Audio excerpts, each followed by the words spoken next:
یہ مجھے ضروری بات عرض کرنی تھی۔ دوسری بات یہ جو آپ سے عرض کرنی ہے وہ یہ ہے کہ علماء دیوبند کا خاص نقطہ نظر کیا ہے، یہ سامعین کو ذہن میں رکھنا چاہیے۔ خاص نقطہ نظر یہ ہے، چاہے وہ عبادات کے سلسلے میں ہوں، چاہے وہ معاملات کے سلسلے میں ہوں، چاہے وہ عقائد کے سلسلے میں ہوں، وہ خاص نقطہ نظر یہ ہے اعتدال۔ اگر ایک شخص اعتدال سے ہٹ گیا، سمجھ لیجئے کہ وہ علماء دیوبند کے نظریے سے متفق نہیں ہے۔ یہ حیات النبی کا مسئلہ ہو، نور اور بشر کا مسئلہ ہو، اور عبادات میں طریقے کا مسئلہ ہو، ہر جگہ اعتدال کی ضرورت ہے۔ اور یہ شاہ ولی اللہ محدث دہلوی نے پیچھے سے یہ اصول دے دیے ہیں، جس اصول کو اپنایا علماء دیوبند نے، ہمیں بھی ان اصولوں پہ کیا رہنا چاہیے؟ قائم۔ یہ اعتدال کیا چیز ہوتی ہے؟ اعتدال کا مطلب یہ ہے، علامہ اقبال رحمہ اللہ سے پوچھا کسی نے، یوں ہی کسی نے پوچھ لیا، حضرت آپ کا تعلق علماء دیوبند سے ہے، مثلا علامہ کشمیری سے علامہ اقبال کا ایک تعلق تھا، کتنا تعلق تھا آپ تعجب کریں گے۔ انہوں نے یہ کہا کہ پوری دنیا میں دو عالموں کو تسلیم کرتا ہوں، چونکہ علامہ خود علامہ تھے۔ انہوں نے فرمایا ایک میں سید سلیمان ندوی کو اور علامہ انور شاہ کشمیری کو میں تسلیم کرتا ہوں، اور علامہ کہتے ہیں کہ میری سمجھ سے باہر ہے۔ یہ علامہ کشمیری چٹائی کے اوپر بیٹھ کر حوالے جو کتابوں کے دیتا ہے، یہ میری سمجھ سے باہر ہے۔ علامہ اقبال کہتے ہیں، یہ علامہ اقبال بغیر داڑھی کے علامہ کشمیری کے پاس گئے۔ اعتدال کی بات میں عرض کر رہا ہوں، اعتدال علماء دیوبند کا اہم ترین اصول ہے۔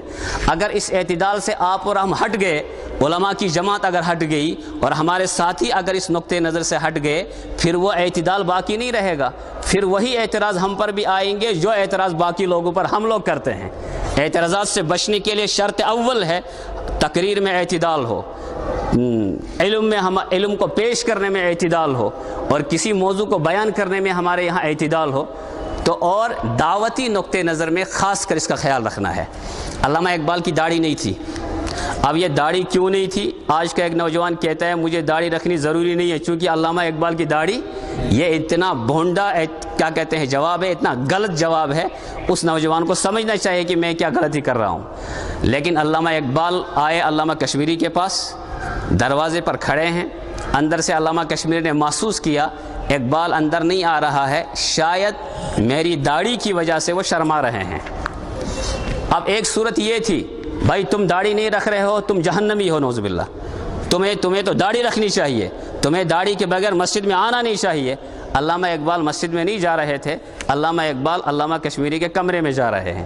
تو علامہ کشمیری نے فرمایا اقبال شرمانے کی ضرورت نہیں ہے، لوگ تمہیں ہدیہ دیتے ہیں داڑھی نہ ہونے کی بنا پر، مجھے داڑھی کی وجہ سے دیتے ہیں، آ جاؤ۔ پھر اندر آ گئے اور گھنٹوں علم کلام پر انہوں نے بحثیں کی۔ اس کے بعد کہا علامہ کشمیری کے پاس ایسے حوالے موجود ہیں جو میری سمجھ سے بھی کیا ہیں، باہر ہیں۔ یہ دعوتی نقطۂ نظر بھی ایک علماء کے پاس ہونا چاہیے کہ عوام کو کس طرح ہم دعوت پہنچائیں، اور ٹھیک باقی فرائض کی طرح دعوت بھی فرض ہے، اور دعوت کے لیے شرط ہے ادعو الی ربک بالحکمۃ والموعظۃ۔ ہمارے ایک بہت بڑے محقق بہت اچھی بات کہتے ہیں اعتدال دعوت و تبلیغ میں۔ جب گشت کرنے کوئی آتا کہتا 40 دن، اس کے بعد مشورے میں 40، 4 مہینے، 3 دن اور 10 دن۔ قرآن کریم کے اس آیت کی روشنی میں وہ یہ کہتا ہے کہ تبلیغ والوں پر لازم ہے وہ امت کو اعمال پر کھڑا کریں، ادعو الی سبیل ربک بالحکمہ، حکمت اور موعظت حسنہ کے ذریعے۔ اس کے بعد مسئلہ ہے دعوت کے جڑنے کے بعد جو اعمال پر کھڑا ہو گیا کہ اس کے پاس علم بھی ہے یا نہیں۔ اس کے بعد قرآن کہتا ہے اگر ان لوگوں پر کوئی اعتراض کرتا ہے تو علماء پر لازم ہے وجادلہم باللتی ہی احسن، ان کو علمی دلائل کے ذریعے سمجھائیں، اور وہ علمی دلائل ایسے ہوں کہ لڑائی نہ ہو، اختلافات نہ ہوں، بلکہ حکمت کے ساتھ ان تک علمی دلائل کے ذریعے اصل بات کو واضح کر دیا جائے۔ بس گزارش یہ ہے اعتدال کو سامنے رکھ کر ہم سنیں بھی، بولنے والا اعتدال ہی کو سامنے رکھ کر بولے، چونکہ ہم اگر اس سے ہٹ گئے تو شاید تمام چیزوں میں بگاڑ پیدا ہو سکتا ہے، اور یہ تو قرآن کا حکم ہے، یہ تو قرآن کا حکم ہے۔ قرآن کریم ایک موقع پر کہتا ہے، امت کے ہر نوجوان کو مخاطب کر کے کہتا ہے کہ جب تم زمین پر چلو، اب زمین پر چلنے کے کئی طریقے ہیں، ایک ماروتی میں ہے، ایک بائک پر ہے، اور جناب والا جس طرح کی بھی گاڑیاں ہوں گی، اور ایک آدمی پیدل چل رہا ہے۔ قرآن کریم نے اصول دے دیا اعتدال کس طرح قائم رہے گا، وَلَا تَمْشِ فِي الْأَرْضِ مَرَحًا وَلَن تَخْرِقَ الْأَرْضَ وَلَن تَبْلُغَ الْجِبَالَ طُولًا۔ اللہ تعالیٰ کہتے ہیں کہ جب تم چلو گے پاؤں سے، یا گاڑی میں چلو گے، یا بائک پہ چلو گے، سپیڈ اتنی تیز رکھنا کہ اس میں اعتدال ہو۔ وَلَن تَبْلُغَ الْجِبَالَ طُولًا، آپ اتنا تیز چل رہے ہو کہ آپ پہاڑوں کو کیا آپ چوٹیوں پر چڑھو گے؟ اللہ کہتے ہیں چوٹی پہ کبھی نہیں چڑھ سکتے۔ وَلَن تَخْرِقَ الْأَرْض، آپ تیز چلنے کی وجہ سے کیا زمین کو پھاڑ سکتے ہو؟ اللہ کہتے ہیں بالکل نہیں کر سکتے ہو۔ اللہ اشارہ دے رہے ہیں عالم کو بھی، عوام کو بھی، نوجوان کو بھی، کہ ہر کام کرو تو اعتدال کے ساتھ۔ کس کے ساتھ؟ اس کے بعد جو آپ کے سامنے تشریف لائیں گے وہ تو پہلے سے ہی معتدل ہیں الحمدللہ، ہمارے رفیق محترم مفتی قاضی عمران صاحب ہیں، ان کے لیے کون سا موضوع ان کا انتخاب ہے وہ وہی جان سکتے ہیں۔ وہ تشریف لائیں گے ہمارے سامنے، اپنے اس موضوع کے تحت جو بھی انہیں عرض کرنا ہے وہ عرض کریں گے۔ بولنے والا یاد رکھیے زبان چلاتا ہے، اصل بلوانے والے کون ہیں؟ اللہ ہیں۔ اللہ بلوائیں گے، لیکن بولنے والے کے لیے شرط ہے وہ اخلاص کے ساتھ بولے، اس کا اثر انشاءاللہ عوام پر پڑے گا، اور اس کے بعد آہستہ آہستہ خرابیاں انشاءاللہ دور ہو جائیں گی۔ محترم مفتی صاحب تشریف لائیں گے۔